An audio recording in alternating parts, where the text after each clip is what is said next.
The sun beats down on a vast, dusty plain where thousands gather, their faces etched with exhaustion and hunger. Children cling to their mothers, while men and women scan the horizon with hollow eyes. The air is thick with desperation, a tangible need that weighs heavier than the scorching heat. This is not just a crowd, it's a sea of human longing drawn to Jesus, but burdened by their physical emptiness. The disciples huddle together, their voices low and urgent. "Send them away," one pleads, gesturing to the crowd. "We have nothing to feed them." Their faces mirror the people's despair, trapped in the logic of scarcity. Yet, amidst their anxiety, Jesus remains calm, his gaze steady. He turns to them and asks a simple question that will change everything. "How many loaves do you have?"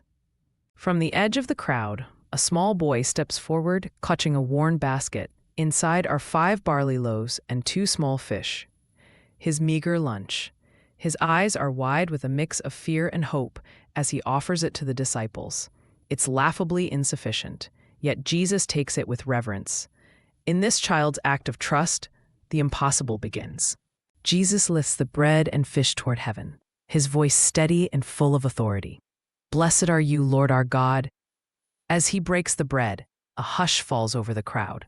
The disciples watch, breathless, as the act transcends mere food. It becomes an act of divine trust. The broken pieces seem to share with unseen potential, as if heaven itself leans in to witness. The disciples move through the crowd, their baskets heavy with food that should not exist. Hands reach out, calloused, trembling, eager, as the bread and fish pass from one to another. Laughter bubbles up where silence once reigned. A miracle unfolds, not just in the multiplication, but in the way strangers become neighbors, sharing what was once scarce. The crowd eats, their hunger satisfied in ways they cannot explain. The food does not run out. A mother tears a loaf in half, only to find her hands still full. A child giggles as the fish in his palm seems to multiply.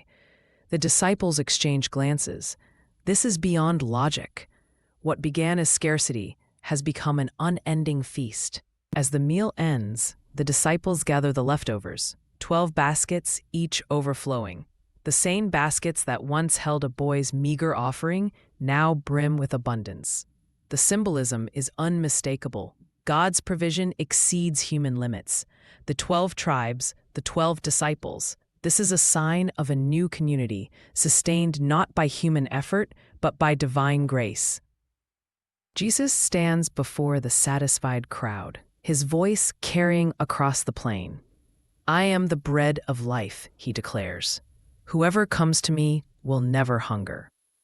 The miracle was never just about food. It was a sign, a glimpse of a kingdom where no one is left wanting.